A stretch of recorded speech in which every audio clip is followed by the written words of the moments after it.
We must recognize that on many problems of great interest, there is no common meeting of minds.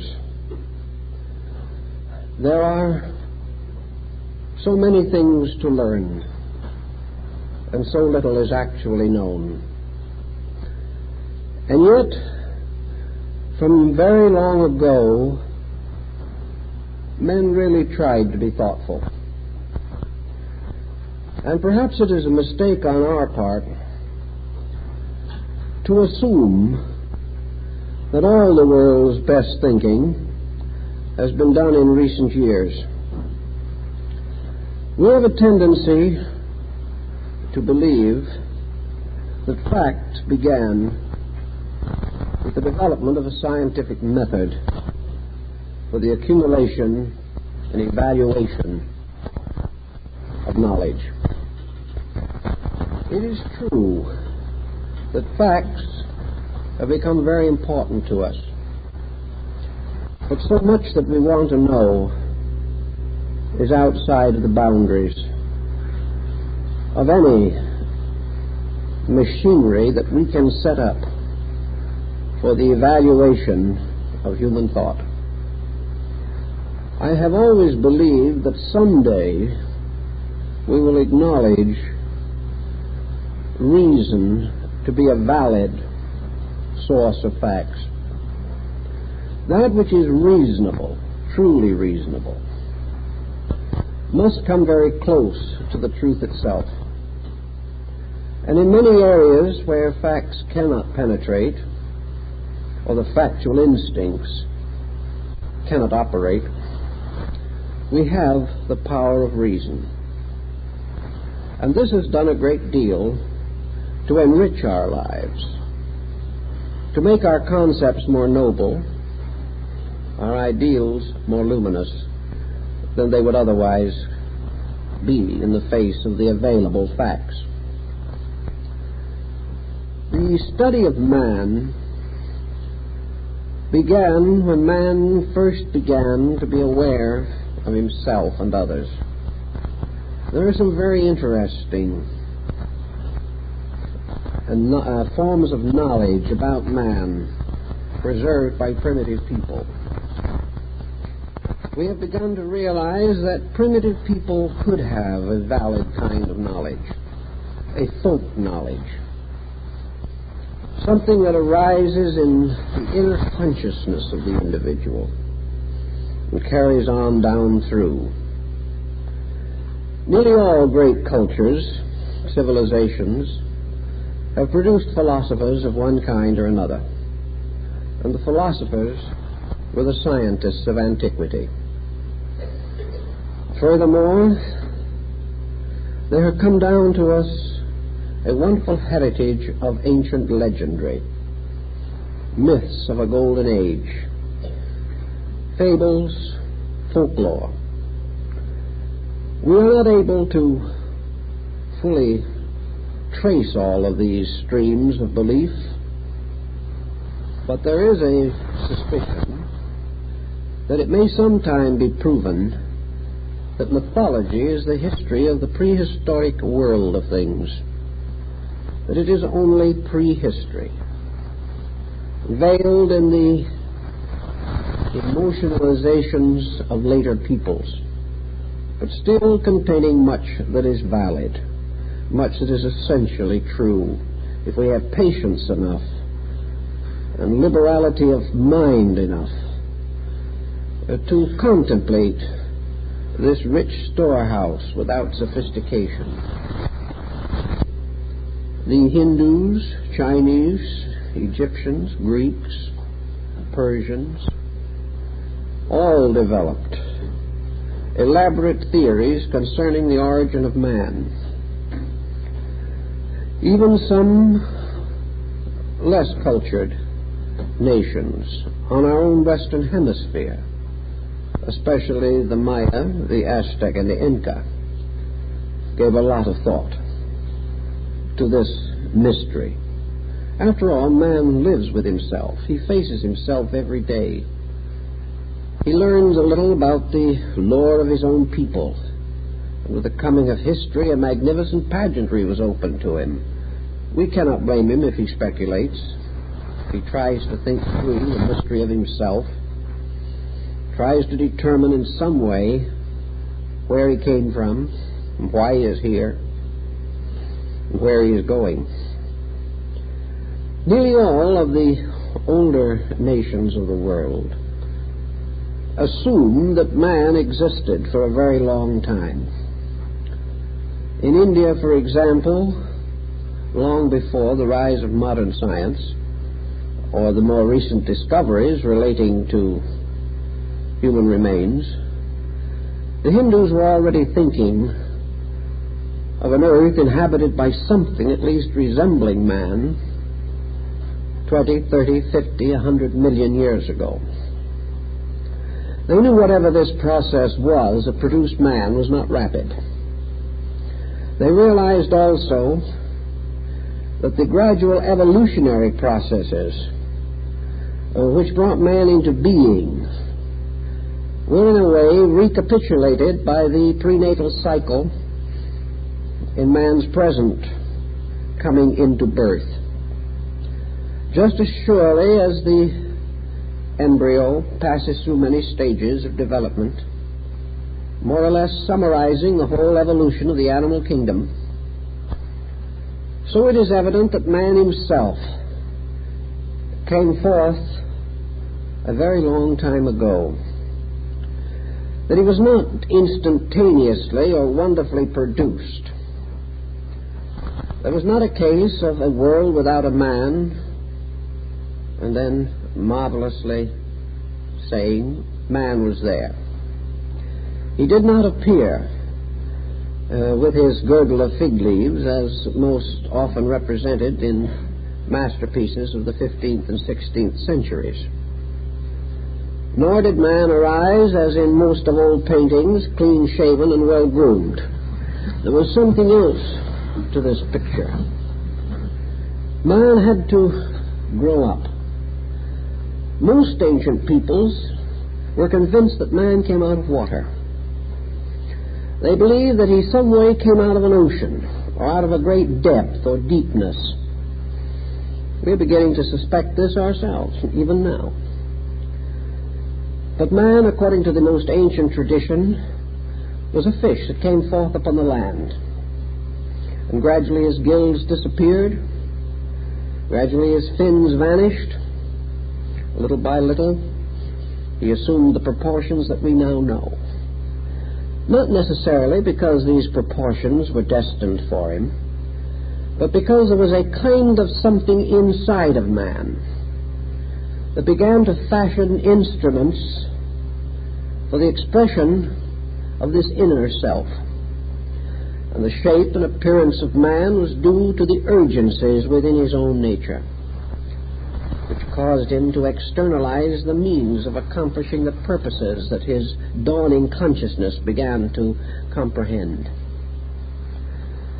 Also, it was assumed that the problem of man had something to do with the animal kingdom. Man is now generally regarded as a mammal. Some rather optimistically hold that he is the highest of the mammals. Others are not so sure. He is certainly the most precocious. But in any way you wish to look at it, there's something that the ancient did not quite understand. It didn't quite meet his thinking. But somewhere, for no reason that anyone could comprehend, one small strain of mammals suddenly began to excel and to specialize until this strain produced man, but left behind man all the rest of the animal world, untouched, perhaps uncontaminated by this process of sudden growth. You can't really answer the question, why did one kind of animal keep on evolving and become man, and another kind of animal did not keep on evolving and become man? We pass over this rather lightly at the moment. It is an inconvenient question. But our ancient friends thought about it. It seemed to them that there had to be a real answer. Now, there was something about man that was not just animal plus. That some way man had different endowments so completely that even now, after millions of additional years for evolution have taken place or have passed, these other kingdoms do not seem to be seriously encroaching upon man. Well, they are encroaching in a way, but not by aping him, not by becoming like him. And sometime long ago, a part of animals became man. The miracle has not been repeated. Is there a reason why it has not been repeated? Some of our older thinkers began to contemplate as to what it is in which man differs from the animal. And perhaps the mother knows better than anyone else can something that happens to the child as yet unborn within her body, the quickening. In some way, this body suddenly comes to life. Something seems to take hold of it. And from that time on, in a strange, wonderful way, that body becomes a living being. And from that time on, that body's destiny is determined by this mysterious, intangible, sudden coming of aliveness, which causes this little inanimate thing to start striking out, preparing itself to be born. The Hindus like to suspect that somewhere in the evolution of the animal kingdom, something happened that resembles a quickening. Suddenly, a part of the animal world was ensouled. Something was bestowed upon it. Something happened. And in this mystery or miracle, a new value was added that was not just the product of evolution. That this something that was added took hold of a potential mental nervous structure and enriched it with a potential not anywhere else found among natural things. This potential immediately began to strike out with its own aliveness. And suddenly, what may have appeared physically to be an animal suddenly was no longer an animal. The quickening does not necessarily immediately change the appearance of an embryo, but slowly its destiny is changed. Its destiny is changed by the fact that it is ensouled by something. This was the belief also of some of the early Jewish mystics, the Kabbalists especially. We find traces of it in the apocalyptical book of Enoch. For in this book it was declared that at a very remote time, angels, called the sons of God, descended from heaven upon a mighty mountain, and gazing down looked upon the daughters of men, and came unto them. And from this union was born a race of giants. Perhaps this has an allegory to it that is important. The sons of God, this was a good name for that mysterious thing that quickens. And the daughters of men could be a good name for this body which is quickened. Perhaps, therefore, what the Hindus and the old Kabbalist mystics, the Babylonians and the Assyrians, sought to tell us in their own way was that some kind of a superior order of life from another place, from another condition or dimension of being, descended into the bodies of some animals. Animals of a kind or type, particularly serviceable for this purpose. Nature produced by its striving many kinds of animals. These are described so clearly in the Phoenician history of Sanchoniathon. These monsters of old days gradually vanished away into the void of things.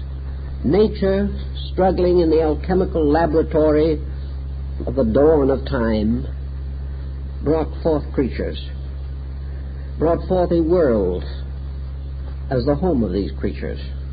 And here, long before the light of our reason was shed upon the world, these creatures blindly, dumbly, numbly stumbled through the mysteries of the prehistoric fen. Many of them vanished in the terrible upheavals of volcanic and seismic disturbances. Uncounted millions probably perished in the vast sweep of the glacial periods. But nature, ever trying to create an enduring type, gradually climaxed the animal evolution by a kind of animal that may have been not too different from an anthropoid. An animal which had gone as far as beast could go. We see around us today many forms of animals, birds, insects. They're not all alike. They're not all equal as possible potential vehicles for further growth. But there was some time, long ago, among all animals, the best of animals. These are the ones that seem to have been ensouled. These are the ones that seem to have received this quickening. So the ancient Vedas tries to tell us where these beings came from. They did not come from far away. They came some way from the inner structure of nature itself. As we mentioned last week, there was not only a visible world and a subterranean sphere of magnetic and electric forces, but there was an atmosphere, a mysterious band of energy which enclosed the earth itself, a magnetic field or aura extending out from the body of the earth. And this was stratified into various levels of vibration, energy, and quality. And in these various stratifications, according to the ancients, were lives waiting to be born. These lives were born out of the planetary life itself. These lives became embodied as forms developed to receive them. The first of these invisible lives to be informed was the mineral. And as crystallization became more advanced, the surface of the earth becoming capable of sustaining some form of life against the horrible combustions of the period of preformations.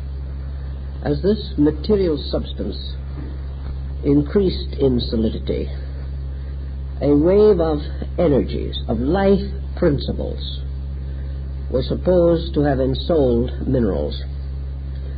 Now, the peculiar destiny of these ensoulments was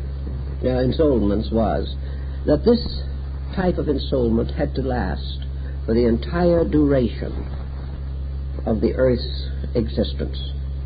Once these souls were locked within the minerals, they could not escape until the mineral kingdom itself was dissolved back into the compounds from which it came.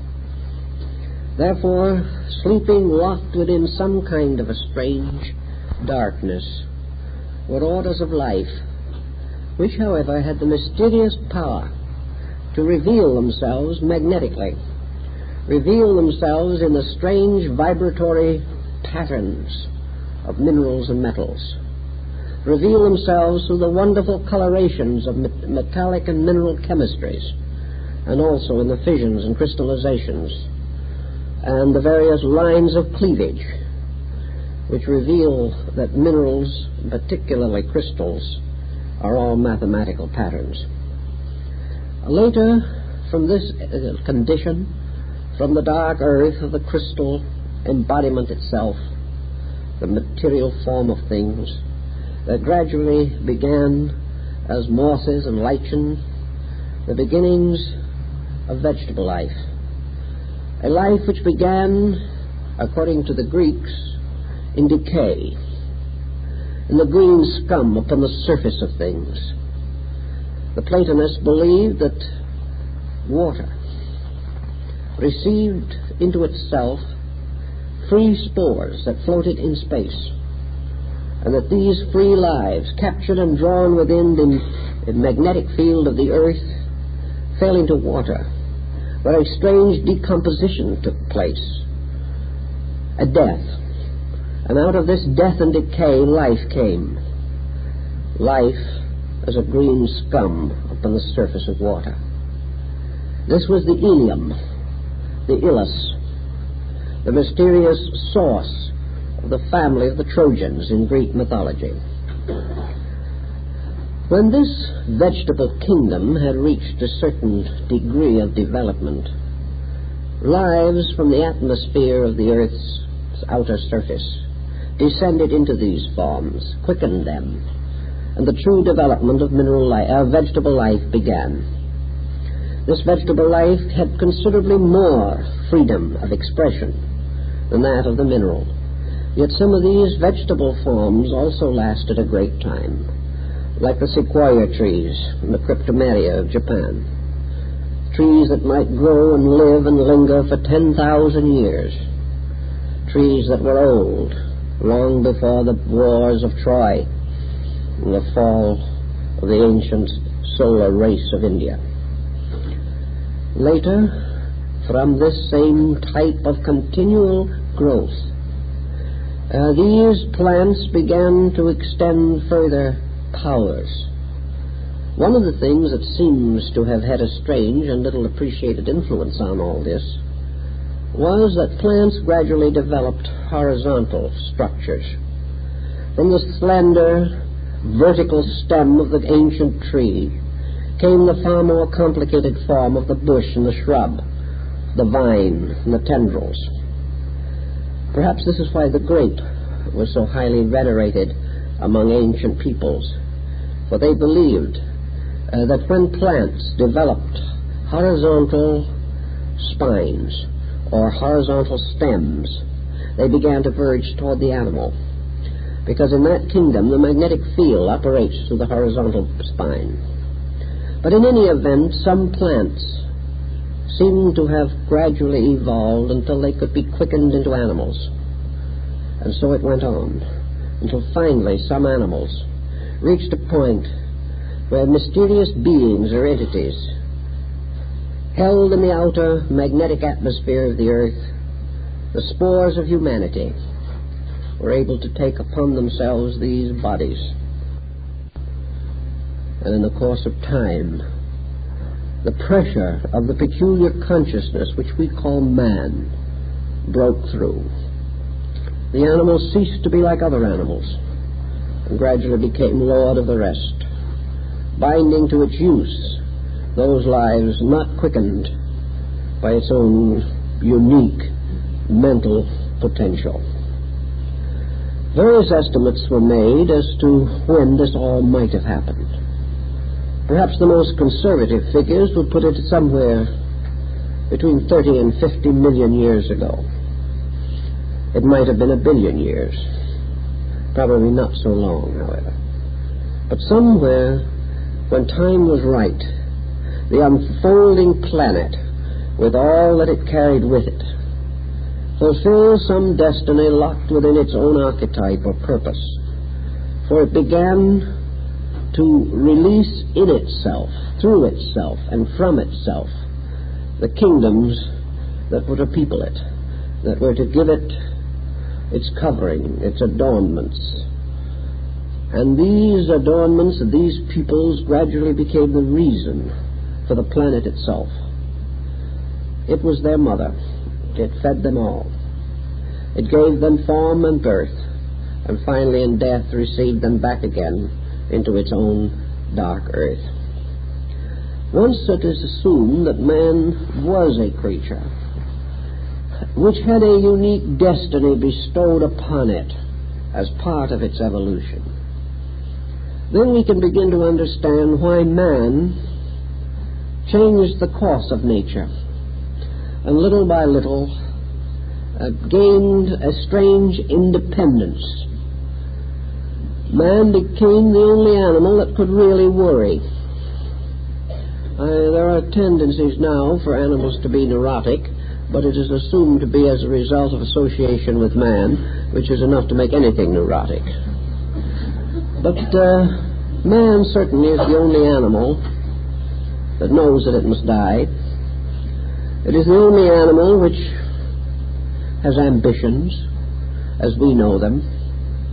It is the only animal that can pray and hope and argue. It is the only animal that can force its will upon a vast pattern of things by some premeditation, preconception of its own. And it is the only animal that has ever been impelled to ravage the planet. This, however, is not the major purpose of human destiny. In some mysterious way, this body, which we call human, is still unfolding. Having attained a certain mathematical shape, a certain proportion, the evolution of man produced the body and its changes up to a point. And then apparently the body had completed that which its evolution required of it. The body of man will continue to be modified gradually over vast periods of time. But as far as we can tell, it has remained about the same for a very long time. The body of man has not changed as rapidly in recent times, and evolution has moved from the growth of the body to the growth of the person within the body. Unless the person grows, the evolution of the body is meaningless as far as man is concerned. For the body is now dedicated to the advancement of his purpose. If man needs more from the body in time will provide it. If man demands faculties or powers which he does not at present possess, nature will meet this demand, and body will be modified to produce whatever is needed. But for some time it has appeared that man does not need to make any major renovation in his physical structure. It is also rather obvious that for some time man has not called upon the resources he already possesses. He is not demanding of the body the full measure of its loyalty or its obedience. He is simply acting as a despot, requiring that the body sustain his follies, whatever they may be. For this reason, the body is punished, and its security and survival are endangered. If the person in the body fails the body, then ultimately this entire form will fall back into the chaos from which it came in some remote period of the past. The person in the body, however, continues to grow. We observe historically a tremendous unfoldment of man. We notice the rise of arts and sciences, the increase of knowledge. We also perceive in him the unfoldment of his aesthetic sensibilities, his ideals, his dreams, his imagination. Little by little, man has raised himself to the highest level of creativity which he is capable of conceiving. Not too high, perhaps, but the best he can do. So man continues, in one way or another, to reach out from within himself, through education, through arts, through religion and philosophy, to gain greater and greater maturity of consciousness, which must come if the purpose for which man was created is to be attained. In the process of his evolution, man also developed a pattern of racial differentiations, very similar to the animal species of other kingdoms, or the types of plants or minerals that we find. Man, however, being a little more self-centered, a little more egotistic than most other creations, no longer considered variety as something gracious and enchanting. He began to think of variety only in terms of competitive excellence. Therefore, instead of recognizing the unfolding of humanity as a magnificent mystery of life, he began to stigmatize the various kinds of his own type. He began to talk about advanced races and backward races. He created a vast conflict in races, simply because he did not realize that racial differentiation in the human kingdom is like the differentiation of birds or of flowers or of the bright minerals in the earth. Men treasure some minerals more than others, but the minerals themselves are equal. There is no difference in their value apart from that which we artificially put upon them. Thus all forms of humanity have meaning, have purpose, and are subjected to laws of evolution. Some have had greater opportunity. Some have been more fortunate in climatic environment, which has a very big bearing upon growth. But all humanity is one living thing, under one archetype. And this archetype is bringing humanity gradually into a maturity of purpose suitable to its destiny. Now, we are not too sure just where we are in this unfolding cycle of things. But the Oriental peoples, especially the Chinese and the Hindus, consider that humanity has passed the halfway mark in its development. In the course of the involutionary process, life, consciousness, intelligence descended gradually into the organisms which it was to ensoul, which these different qualities were to ensoul.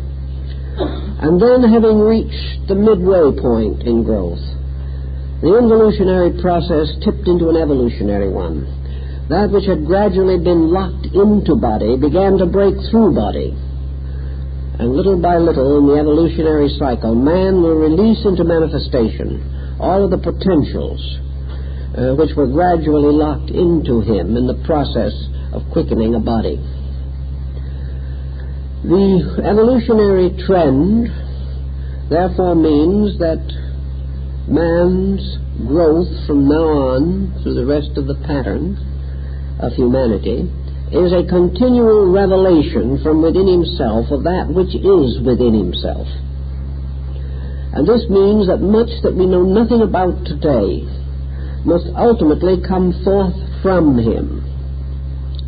Today we are a little concerned over things like extrasensory perception. We are beginning to suspect that there are powers in man that have not yet been generally appreciated. We are aware that clairvoyance may exist and not be merely a superstition of old times. That various forms of pre-knowledge and foreknowledge may also exist. That psychometry may be real. That it is quite possible that man has energies which have not yet revealed themselves. That powers to heal his own sickness, powers to overcome his own ignorance may be locked within him. The Chinese have always believed that sometime man would release through himself the power to educate himself, and that it would not be necessary for him to build vast educational systems. These educational systems are only there to prod the sleeping knowledge in man, where education itself, from the word educo, means only to draw forth. It does not mean to cram in. So that it's quite possible that there may be a mysterious power by which man can tune into knowledge, just as today is able to twist the dials on a television or a radio and achieve a miracle that his ancestors would have regarded as not the work of God, but the work of the devil with fair cause. In any event, man has more in him than has ever come out. And the process of bringing it out and getting it out is associated with the situation of living. And here we can begin to think in terms of some of the other Eastern moral philosophies concerning man. Buddhism has quite a lot to say about this, because after all, its peculiar province was man and the internal structure of his own psychic nature. Obviously, man grows best under pressure of some kind. The individual must be lured out of a kind of complacency which might otherwise reduce his probabilities of survival, all the way down through the kingdoms of nature to the lowest that we can understand. The great pressure to survive has moved all things forward. Survival means always that the individual must be more than he is or perish. That which he is sets up problems for him. The present level of his knowledge at any time causes him to endanger himself. The only solution seems to be that as this danger becomes more immediate and imminent, the human being has to release another level of insight to combat this situation in which he has painted himself into a corner. Each time he uses this insight, he moves forward. Then he rests for a little while and uses his new level of insight to get himself into a further difficulty. This again has to be solved by another exertion of consciousness, so that man grows simply because he wants to survive. He has never grown really from the sheer joy of the prospect. He has never become wise so much from the fact that he loved wisdom as that he was tired of misery. And out of wisdom he hoped to find a remedy for misery. Thus, something prods us, has prodded us from the beginning, and has forbidden us any security since man was man. At a very early time, when he hardly knew enough to survive, he had already sufficient skill to tie a stone to an axe handle and hit his brother over the head with it. From the oldest days, he was in conflict with his own kind. Ambitions and jealousies began to develop within him. Conspiracy became one of his greatest avocations. He was resolved to conquer the earth as soon as he knew that there was an earth. So little by little he has complicated his destiny. He has created systems and destroyed them. He has built cities and torn them down. He has made laws and broken them. He has persecuted others and been persecuted in turn. He has become more dangerous with the passing of every year, until now his own dangerousness really frightens him almost out of his wits. Man goes on, forever trying to find the answer. So what we call suffering, or what Buddhism calls suffering, is the natural and inevitable consequence of man living contrary to a reasonable code. Suffering arises from breaking the simple rules, or, as the scriptures would insist, from disobedience.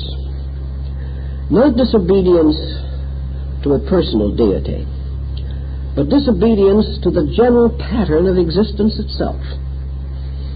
Disobedience to the common sense rules, which have always been, which man has always, to a measure at least, recognized. But because of his own nature, because of his own arrogance, because of his own incredible ambitions and determinations, man has forced his way down through time, almost always destroying something. Against this destruction, he has tried to build certain laws, rules, institutions, the Hague Conferences, the League of Nations, the United Nations Organization, All these represent man's recognition of his own inability to govern himself with dignity. And yet the same old struggle goes on. Buddhism simply takes the attitude that all this is contributing to evolution simply because it is forcing the individual to wake up. That ultimately he will reach a condition in which he must be right or perish. And when that time comes, at least a percentage will choose to be right. This would then carry this mysterious process of growth over the next hurdle which lies in the future. The next point that perhaps is of value in the study of man is the consideration of his destiny. Where is man going? This, of course, depends largely upon the basic thinking. If you're an existentialist, man isn't going very far. If you are a humanist, he may not make it even as far as the existentialist. If you're a Christian humanist, you have a slight confusion in your mind, but you have greater hopes. Actually, where man is going depends very largely upon trying to decide in your own mind whether anything is going anywhere. If you were to assume when you look out of a window that there is nothing there except accident, incident, circumstance, conditions that have no rational foundation in anything, that the universe simply exists, and it does not know why itself and never will discover, that there was nothing that fashioned it, it has always been, or if it hasn't always been, it arose by some spontaneous process within itself. For a long time, science had the delightful hypothesis that the universe is the only machine in the world that could manufacture itself in the first place. This was considered scientific. We rather doubt that at the moment. We also have to say, is man going anywhere? Is there any relationship between modern man and ancient man? Are the Greeks and the Romans gone forever? If so, what good were the Greeks and Romans? Tourist agencies will tell us they left some splendid ruins which have been exploited with considerable profit by travel agencies. But what of the experience of the Greeks and Romans? Do we know really anything about it? Did they ever leave any adequate histories? Did they ever tell the truth about themselves, and did anyone else ever tell the truth about them? We do not know. We know that in some mysterious way the mistakes of the Greeks and Romans linger on. What about the tremendous but dismal periods of the Dark Ages? Here man went through some of the most extraordinary examples of self-delusion that have ever been recorded. Here men frightened themselves to death. Witchcraft, demonology. The individual living in a universe of terrors, believing in a good God and finding nothing good anywhere. Then he went out to save the world by the Crusades. The Crusades were probably the greatest disaster in Western history. Nothing happened. And while the Crusaders were out trying to save the Holy Land, the 4Fs who remained behind took over Europe. This was perhaps the way it should have been, but it was not exactly inspiring. What about all this? Does it mean anything? What about the magnificent cultures of China and India of ancient times? The caves of Ellora and Elephanta,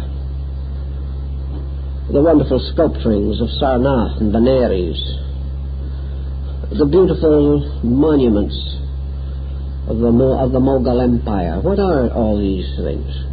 Do they mean anything? The builders of them are gone. Is man only able to leave behind him monuments to his own dead? Are the builders of these things gone forever?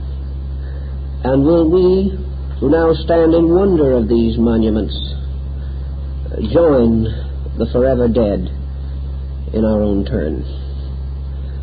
This is something that somewhere along the line Western man is going to have to solve, because if he doesn't solve it, he's going to end in the most complete neurosis. The individual simply can't live with absolute nihilism. He cannot build anything if there is nothing to build with and nothing to survive after it is built. So, man today is gravely concerned with not only where he is going, but if he is going. And yet, it would seem a very tragic thing indeed if this wonderful generation should perish completely. We're not so sure we like this generation in every way. But you realize that 100 years from now, there will probably be not a handful of human beings alive who are alive today. Everything will have gone. New generations will take over. The process is so gradual we hardly notice it. But it is inevitable and eternal. And so, if evolution is going to take place, how does it operate? Biologically? Are we to assume that in some mysterious way all the growth we have achieved goes on in the cell, and in some way or other the future is enriched by the fact that we have existed? The future doesn't know this any more than we know how much we were enriched by the past. But is it all there? And if so, is there sufficient justification in this? Is it perfectly all right that everything shall perish, only that the genes can go on? It doesn't sound economical, it doesn't sound especially reasonable, but it is frightfully scientific. In fact, it is frightful.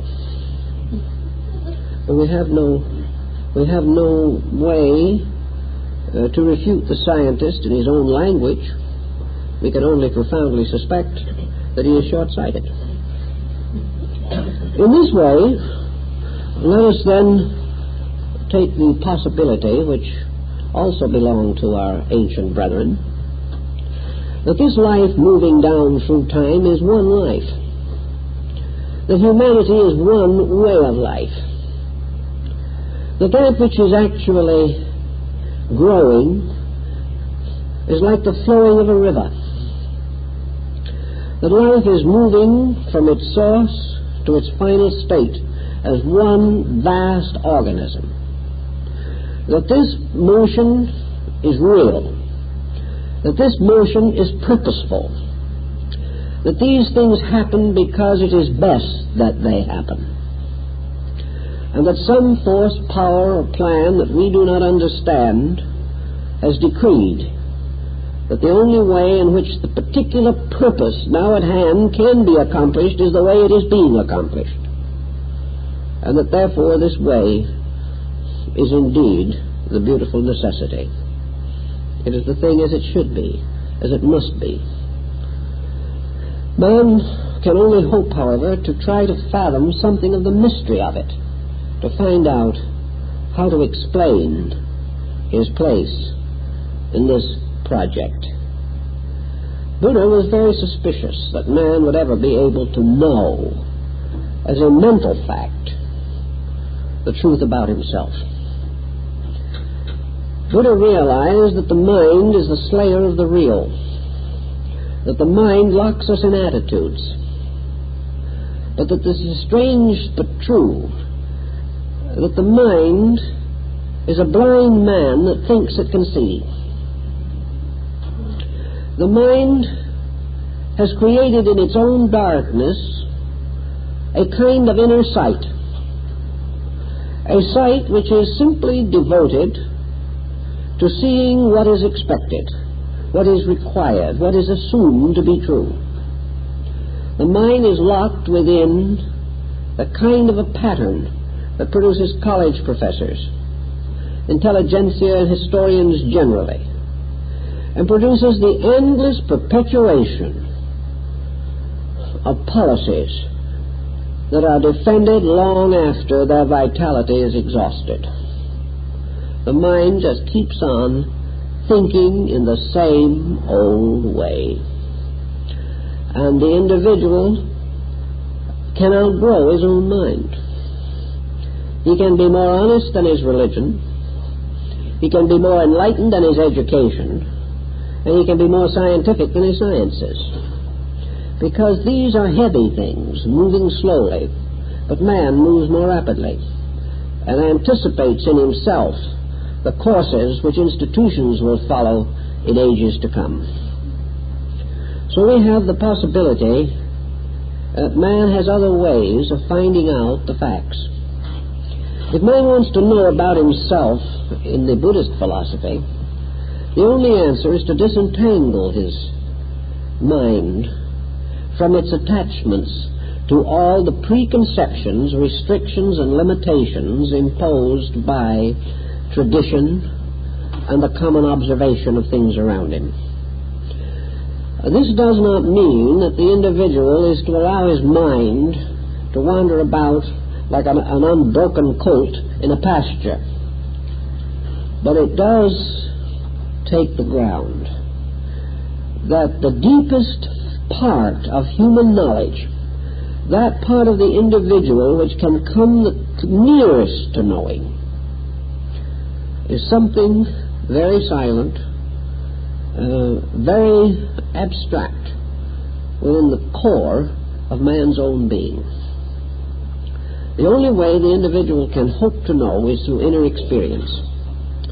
The only solution lies in an unconditioned intuition.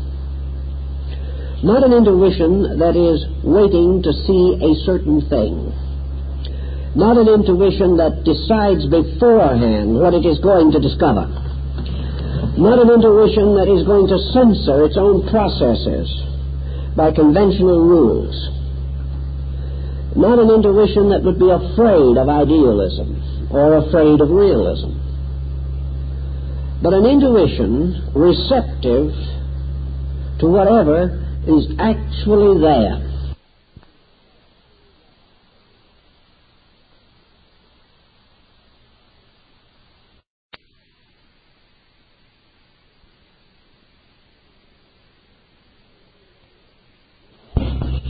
Even though what is there may bear no resemblance to our expectancy. Consequently, Buddhism takes the position that if the individual can release his faculties from their addiction to prevailing opinions, can save himself entirely from that opinionism which Heraclitus called the falling sickness of the reason, that it is possible by the most profound internalization in a condition which we might term abstract meditation, for the individual to have a glimpse of at least the shadows of reality, that it is conceivable that the person can have a clear impression from the universe of the universal purpose itself, that it can be true and proper, that within man there are some superior faculties which cannot know all things, but which can extend the boundaries of internal knowledge nearer to cause than any processes that we can use intellectually, rationally, or scientifically. Therefore, that instead of thinking about the universe or thinking up a solution for the universe, there is a condition or situation in which the universe can impose its own condition upon man. The universe can define itself, not in words, not necessarily even in symbols, but simply in impact. That the great mystery of life produced man, Therefore, man is bound to that mystery. He is in rapport with it in some way, whether he knows it or not. And that which produced him can reach him, can in some way bestow itself upon him if he does not interfere with the transmission. Meditation is consequently the achievement of a receptivity by which the individual can intuit that which he cannot intellectually comprehend. Out of this can come a tremendous, unchanging resolution of acceptance of life itself. The individual, as in the case described by Havelock Ellis as to his own experience in the dance of life, the individual can have something that happens to him by means of which all doubt, all uncertainty, all question simply ceases. It is not that the questions are answered, but by some mysterious power the questions are no longer important. Something transcends all question with certainty. Something transcends all doubt with a tremendous capacity for a dynamic acceptance. In some way, perhaps this is man's nearest approach to deity. And according to the Tibetans and others, there is a moment in the transition of the human being from this world to wherever he is going, the moment of death. In that moment, there is this mystical experience.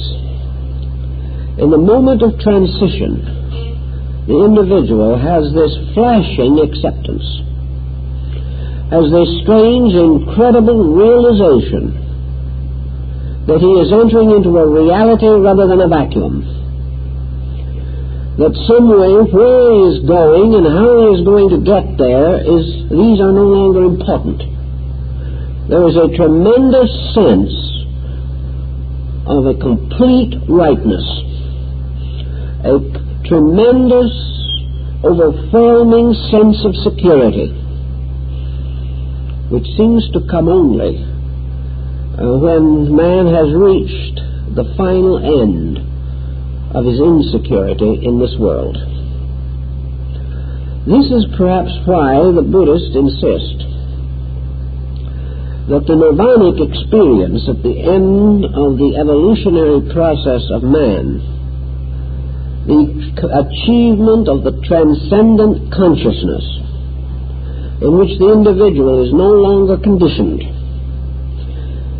the condition itself being suspended or transfigured by something else, that in the moment of this nirvana, and in this moment only, the Buddha, achieving enlightenment, becomes fully aware of the measure of enlightenment. Again, perhaps, not knowing the answers to all the questions, but reaching a state in which there is no longer any inclination to ask the questions, because a supreme fitness, a supreme sufficiency moves in upon the individual and quiets forever all of his doubts regarding providence. Some way this is supposed to be the end of all human evolution, that man shall come into an accord with truth. Not that man shall possess it, but more correctly, possibly, truth shall possess man. Evolution is the releasing of these faculties, perceptions, and means, by means of which the individual can escape legitimately from the mysterious cycles of embodiment in which he is at this time so completely imprisoned. Paracelsus von Hohenheim, the great Swiss physician and mystic, then began to study the body of man rather attentively. It is astonishing that a people, for the most part, prohibiting dissection, and therefore with very little scientific knowledge of the internal workings of the human body, should have accomplished so much in scientific research as far as anatomy and physiology are concerned as the Grecians. It is astonishing that they gained so much. The clinics of Hippocrates, of course, were clinics of observation. They were based upon a kind of intuitive study of man. And the Asclepiads of Greece developed an intuitive theory of diagnosis and treatment. We know this. We also realize that to them this was the proper function of the priest-physician. The priests of the healing God used this internal intuition, cultivated by prayer, by disciplines and meditations, perhaps mostly by consecration to the needs of the sick. This intuition became their guide to the treatment of disease. And in spite of how we may feel about it, they did astonishingly well. So did the Chinese. The Yellow Emperor's Book of Medicine is a very learned work.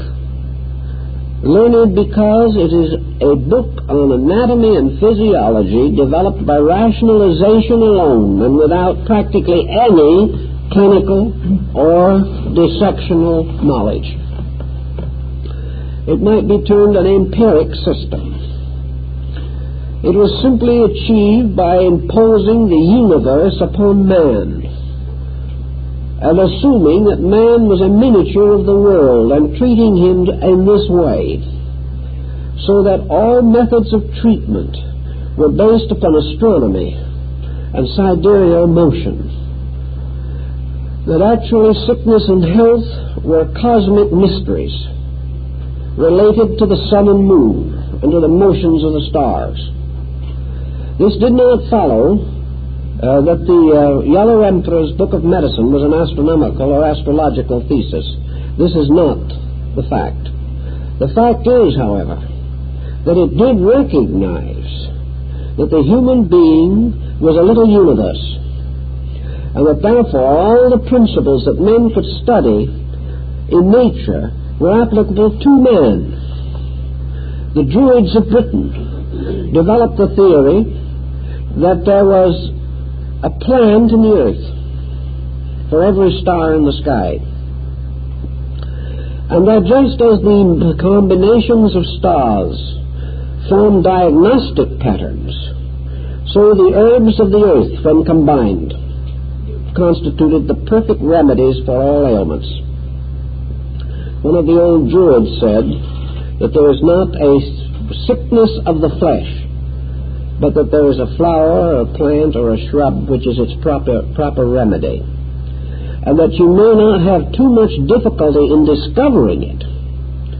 The leaves, the roots, the buds, the fruit, the plants themselves have some mysterious resemblance to the ailment for which they are the cure.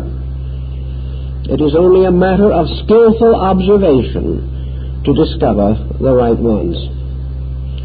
We no longer think this through, but most of the old Druid and Paracelsian remedies that were developed, and many of those developed in China and India and Egypt, are now in the modern pharmacopoeia. We no longer are told where they came from, because actually they came from people who gained their knowledge through dreams and visions and magic, and these are not considered solid foundations. The only disconcerting factor is that the remedies work. The same is true of your American Indian medicine priest. I have talked with several and years ago brought one here to Los Angeles to live with me. He told how he was called by the gods of healing, how he went out into the desert at night and prayed, and as he walked along in the night, he asked the old ones and the true ones to give him the remedies for the sicknesses of his people. And as he prayed and walked, he would say, "This old Indian, who is very good, is very sick. He has great pains and misery. He has asked me to bring medicine to him. I am the medicine priest. I must find the remedy." So he would go out and walk in the night. And he told me, he said, as I was walking along, praying and asking, he said, I saw a little glow form around a weed. This weed suddenly shone like a little star. He said, that was it. So he took the little weed and made a tea of it, brewed it, gave it to the sick man, and the sick man recovered. He said always his remedies came the same way. They came from dreams or visions or little lights around the plants at night when he wandered out to pray and ask the help of the old ones and the true ones who had gone before. This is the way science began. Sometimes we wish it had remained so sensitive to the intuitive mysteries of life. So Paracelsus pointed out that there is within man another universe, a universe of powers, a universe of principles, that within the human being are the remedies for the ailments of his life. Paracelsus said the Creator has given man 3 books, by the reading of which he can perfect his knowledge. The first is the universe, the second is Holy Writ, and the third is the human body. From these, duly and properly studied, all can be found that is necessary. But to duly and properly study these, man must be quiet, reverent, humble. He must ask for help.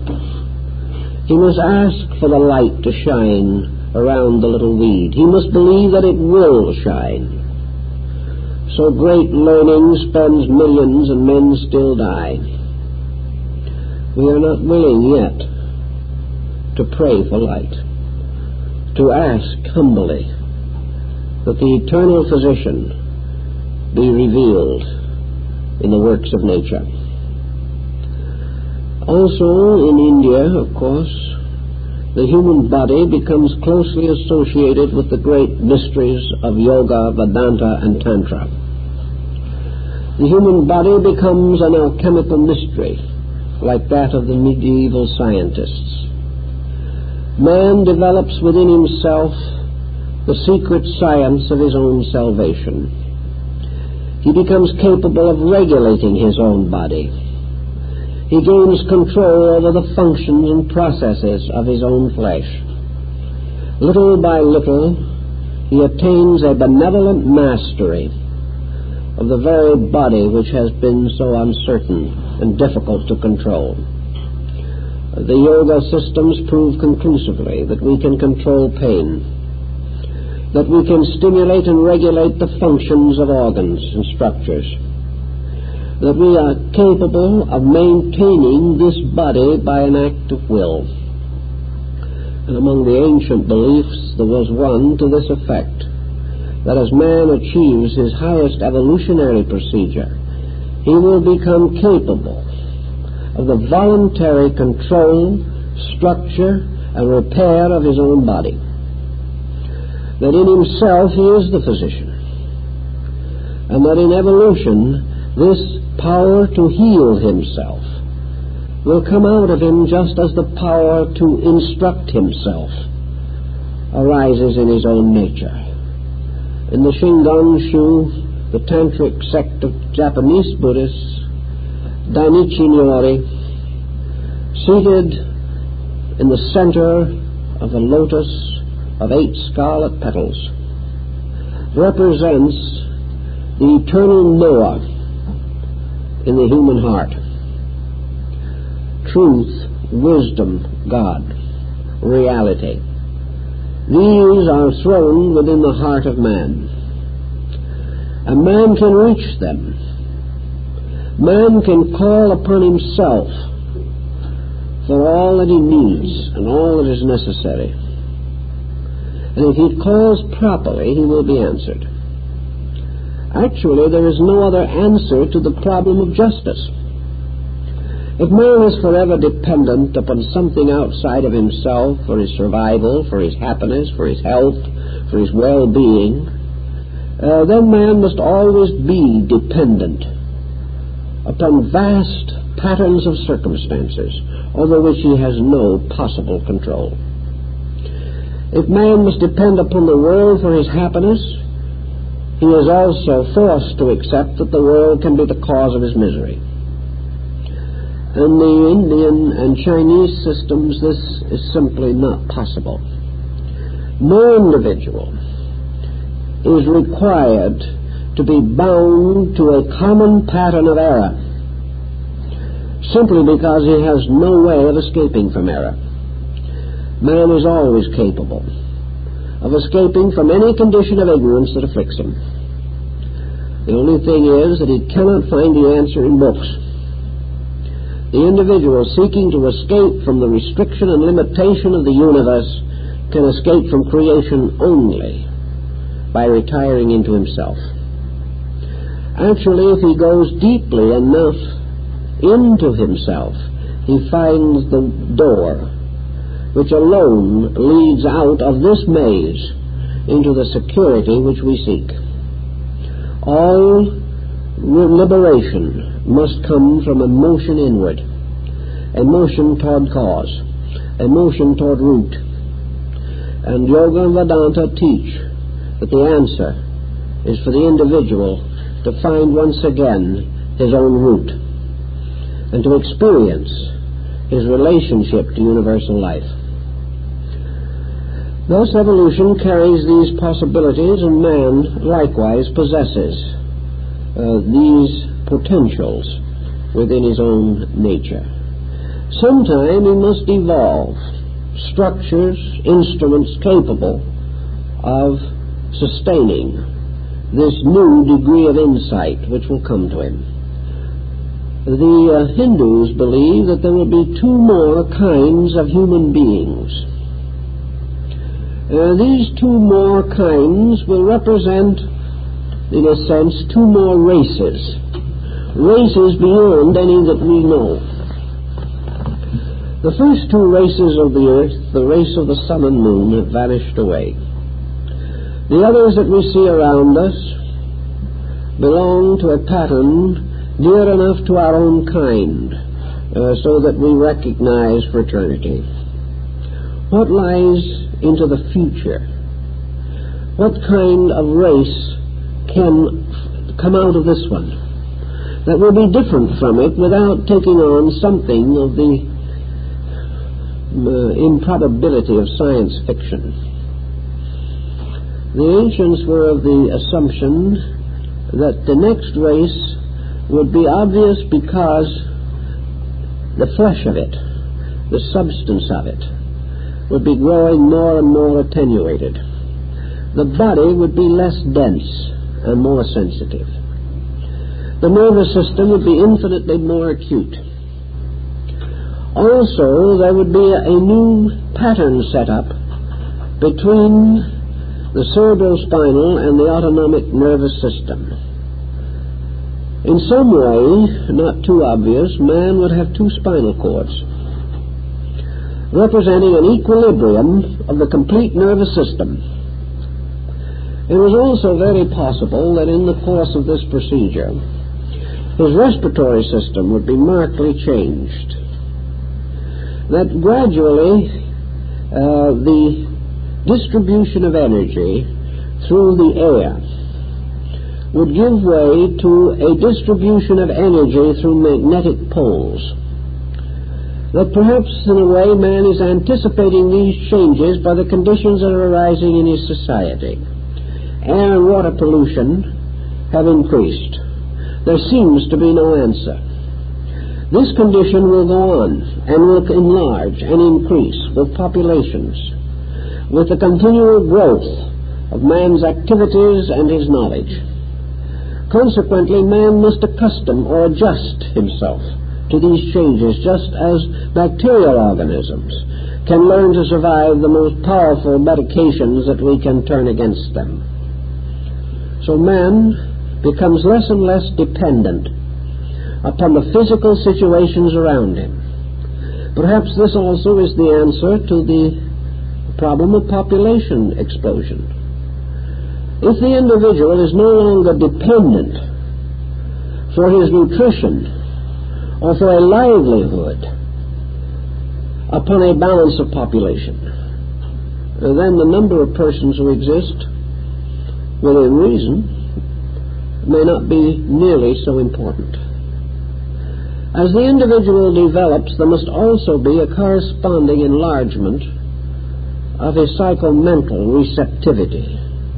All evolution, leading to refinements, leading to attenuations and sensitivities, must be motions toward a greater insight into reality. This might have another very important effect upon, for instance, overpopulation in terms of employment. The future condition of man has to be built upon a greater insight than he has now. The systems that he now knows are failing. They represent a condition of living which has ceased to dominate in human affairs. Therefore, new relationships must arise among peoples, new codes of life, new concepts of success. And if, for example, for some reason, man should outgrow his peculiar fatal attachment to wealth, if he no longer would consider possession as status, it would not be long, perhaps, before his entire human society could be greatly altered. And if man outgrows this attitude of possession because his own consciousness is no longer adjusted to it, these changes will be painless. They will simply be the individual passing from an adolescent psychology to a more mature one by the inevitable natural processes of growth. Also, it is assumed that as this refinement continues, there will be a larger and more active extrasensory band. That the individual will gradually standardize what might be termed extrasensory perception. What we like to think of now as thought transference or clairvoyance may be a standard faculty, not much more remarkable to the man of that day than sight is to us today. If such is the case, you can immediately realize the tremendous effect this will have upon the social and environmental life of man. If man really possesses a well-developed extrasensory perception, he will no longer be able to keep a secret. Nothing can happen without his knowing the facts of the matter. All promotion, all publicity, all propaganda will lose influence. The individual cannot and will not be deceived. He cannot be exploited. He cannot in any way be prevented from knowing the truth about how other people feel about him, nor can he prevent other people from knowing how he feels about them. It might be a very astonishing thing if such frankness was thrust upon us.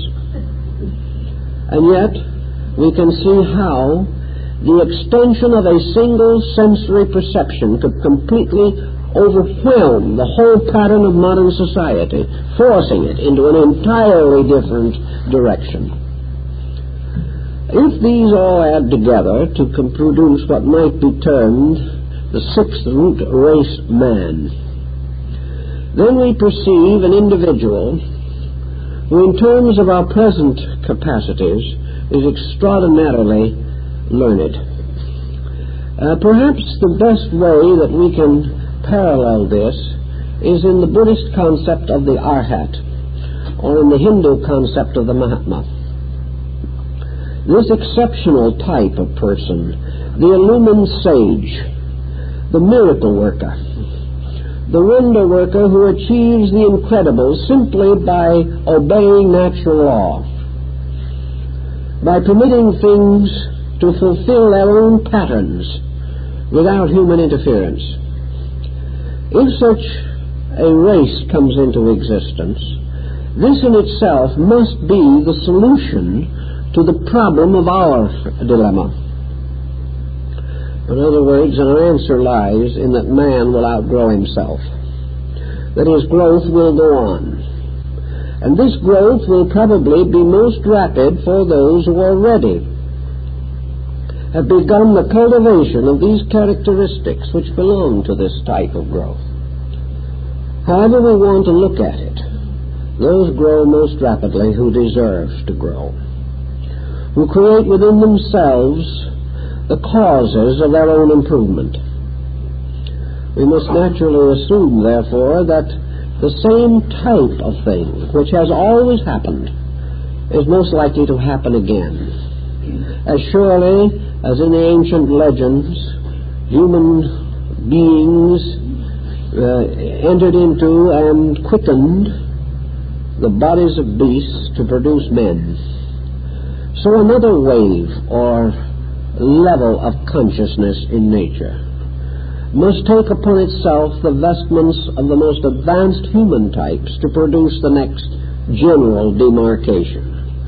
Having established this demarcation, the Buddhists say these progenitors, these pioneers, gradually retire, permitting then the normal evolving groups for which they have prepared archetypal vehicles to take over and manage the new kingdom. In this sense, then, the sixth race would represent beings, perhaps almost the perfect scientists. Scientists because error would be almost impossible to them. Science because they would have the common power to know, not to think, to hope, to speculate, to calculate. It would no longer be necessary for them to make an imaginary diagram of an atom because they could not see the real thing. It would not be necessary to go through the laborious process of Einsteinian calculations to discover the bases of the structure of matter and energy. These things would be known by the direct act of consciousness. And is it more remarkable that this could happen than that by an indirect act of consciousness, a scientist, mathematician, could create a formula which, when transformed into process, proves itself to be true on a very abstract level? What the modern electronic engineer is working with today is very close to a new dimension of human insight. But this new dimension has to have one other thing which is as yet deficient, and that is humanity. The gentle dedication of consciousness to the service of good. For without this transformation of vibratory core of man, the next step will not happen. Man can never be given a great step forward until and unless he is capable of using it wisely. So we must have to wait until man grows not only smarter but better. For betterness is the key to insight. It is by improvement that man conquers himself. By skill he conquers other things, but remaining unconquered himself arrives at his own destruction. The next point then would be to consider the seventh, that which lies beyond the sixth great racial demarcation. In this we have, as always in the Hindu septenaries upon which our present thinking is based, we always have the seventh as a kind of suspension. In the Scriptures it is said that on the seventh day the Lord rested. If we slur the word Lord and make it law, on the seventh day the law rests. The law is suspended. The seventh day is consummation, culmination. The seventh step of Buddhism is nirvana, which is the complete suspension of everything. The seventh day of creation is absolute rest. This absolute rest, therefore, means in man the end of that which is not rest, namely restlessness. The seventh represents the final, complete coordination of all the elements and instruments of the human fabric. It is the actual culmination of unification. It is yoga, absolute union. It means that in this state there can be no longer any dissimilarity, inharmony, or conflict in the structure of man. There can be nothing working contrary to the rest. There can be no polarized opinion. There can no longer be any Aristotelian dichotomies. The individual, his consciousness and everything, transcends polarization or duality of any kind. It is then that being and not being cease, and reality alone remains. The nearest we can gain to the seventh state is that of the conception that the Tendai Buddhists have of the nature of the Buddha Virukana. Virukana is in a sense the seventh race consciousness. It is actually the complete suspension of every faculty, force, or power that in any way reflects limitation. It is the utterly unlimited. And the only thing that can be unlimited is that which no longer limits itself, and therefore moves into total identity with reality. I think perhaps the old Hindus came as near to the concept as anything that we can imagine. Namely, the gradual retirement of man from objectivity. He will still have a body, but his body will be strangely attenuated, like that of the genie of the Chinese Taoist tradition. The body will be incidental to the person. He may use it if he wishes. If he does not wish it, or does not need it, he does not have to use it. He gradually retires into a kind of luminous meditation in which the world around him is transformed also into the luminous manifestation of the divine power that creates it. When a being, luminous in all its parts, abides in a place which this being experiences inwardly as also all luminous, all light, all mystery, all glory, then we have probably the ground upon which the concept of paradise was devised, or the Edenic garden. So the sage, the tenon, the mysterious magician, master of the Taoist fables, is in a sense this final man that has lost all of its elementary powers or functions because it no longer needs them, and retires more and more into the mysterious, luminous atmosphere from which it came.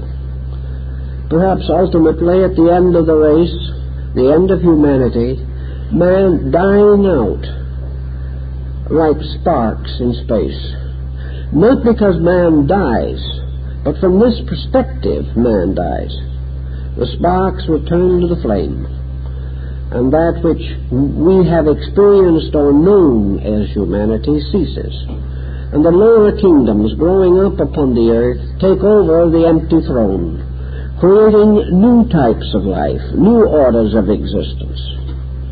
But just as surely as the ancients believed that man came here out of an abode of light, came here, however, like a prodigal son, descending into embodiment for experience, descending as a sleeping soul into birth,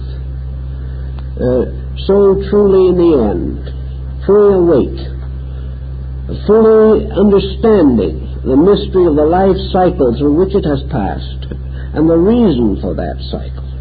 The transcendent being returns again to the luminous sphere from which it came. Evolution goes on here. Perhaps someone with only a physical perspective would hardly notice the difference. The old forms go on, but new lives are moving through them. It is exactly as though we stood and watched a city day after day.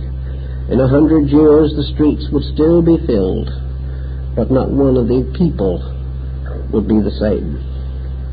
So in the world, the stream goes on, but who knows what strange chemistry takes place behind the masks of matter, the masks by which men think they recognize each other.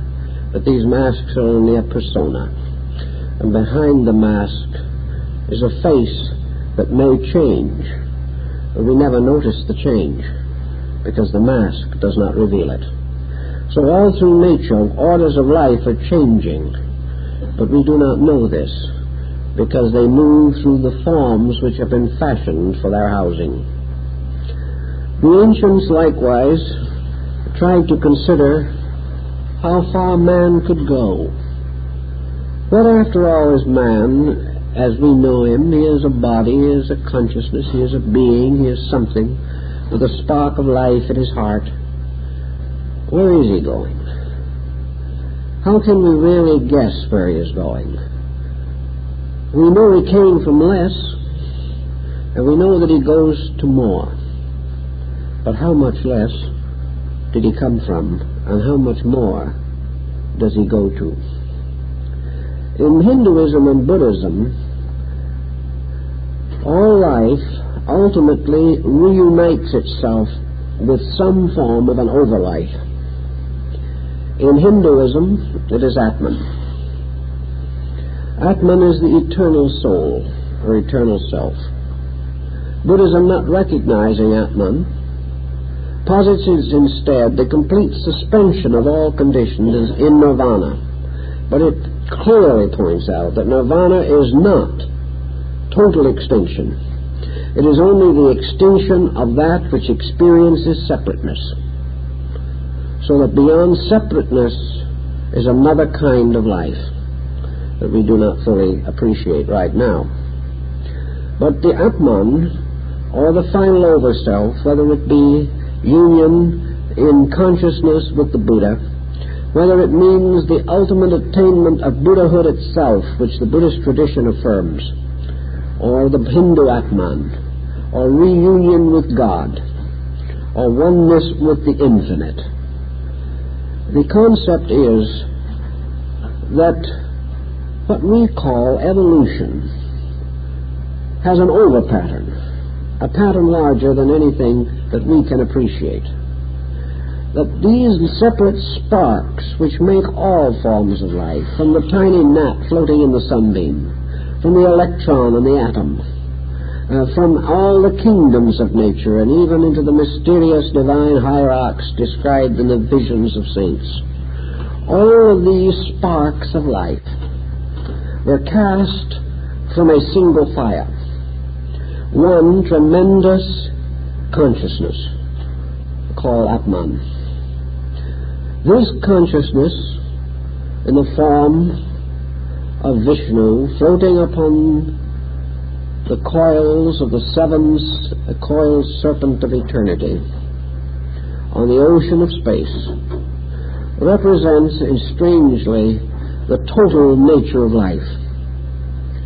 At some time in the Hindu mythology, this total life, this Brahma, this eternal Vishnu, this Lord Shiva,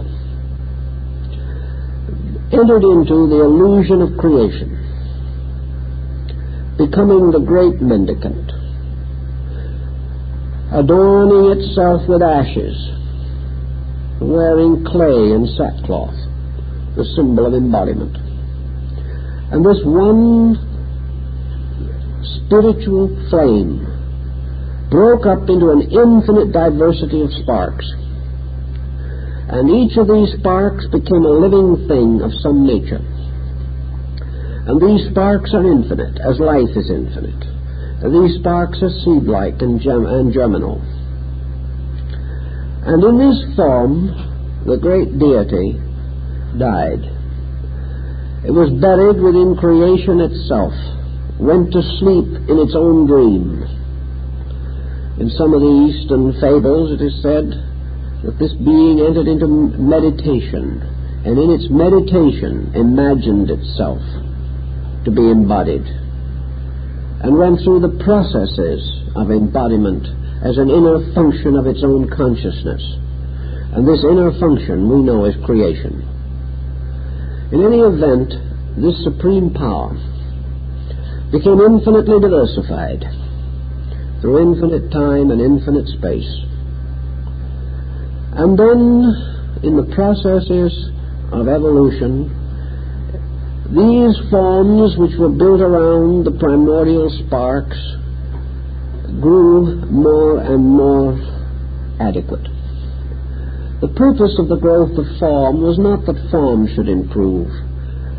The form grew only that the life within the form might have a nobler mansion. The whole problem of the unfoldment of form is merely that it is only in this way that life itself can become released from form. Evolution is an escaping of life from the inadequacy of form by creating better forms, until finally freedom is achieved in the perfect form. When this freedom is achieved, the sparks do not simply go out into space and become dissipated. They do not fade away because they were never mortal. These sparks reunite, gradually assembling themselves into this mysterious abstract form which was their original. They move like a cloud of fireflies, back again to reassemble into the nature, consciousness of being and being of Atman. And when the last of these little sparks has been freed from matter, Atman awakes from its sleep. At that moment, Atman is free.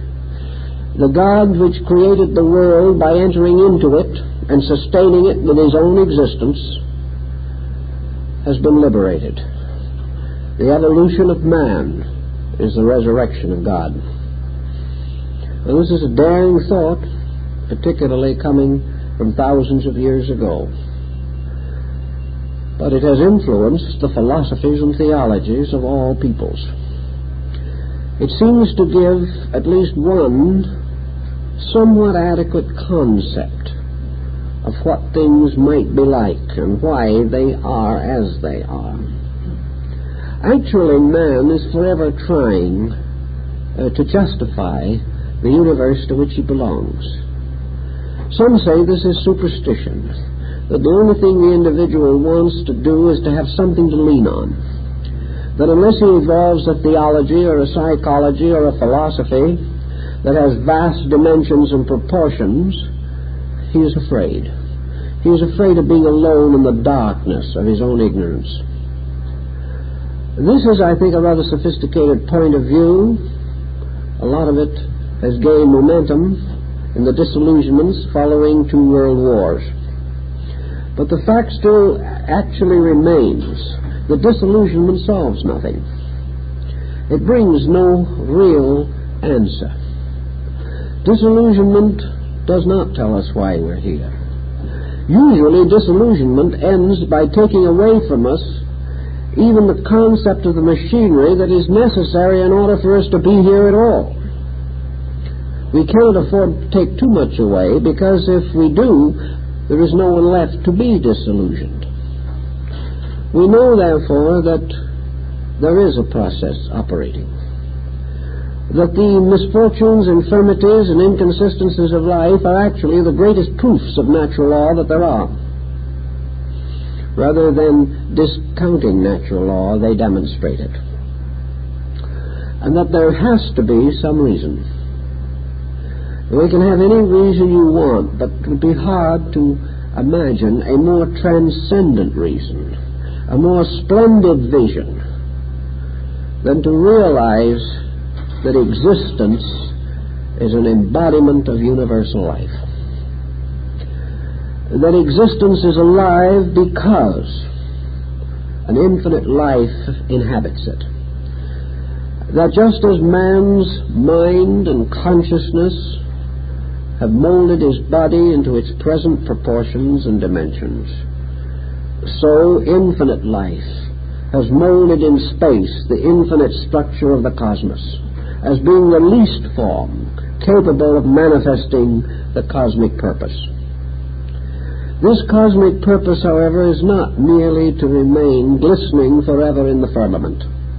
This cosmic purpose is not that suns shall go on circling forever around still greater cosmic centers. There has to be more than this infinite continuance of machinery. The time cycles are so vast that man cannot understand them, any more than a tiny gnat in a sunbeam can ever understand the time cycles of man. Yet these cycles exist, and existence is always an infinite pattern of life becoming embodied, passing through the processes of embodiment, and finally passing out of embodiment, and carrying with it, in this great procession, a parade, a processional of stars, of lives, of infinite sparks belonging to itself. And each of these sparks, an individualization of itself. Now, when these sparks return to form itself again, and the Atman awakens from his mystic trance, what then? Is this the end of things? Is this the termination? The Hindus and the ancients did not believe in terminations. They believed in an infinite life, an infinite growth. They did not hold that it was possible for man to conceive of termination. All he could conceive of was things returning to their own natures and apparently ceasing in these natures. But then the composite nature into which they were returned, blossoming out again after the 7 nights of the pralaya, or infinite sleep.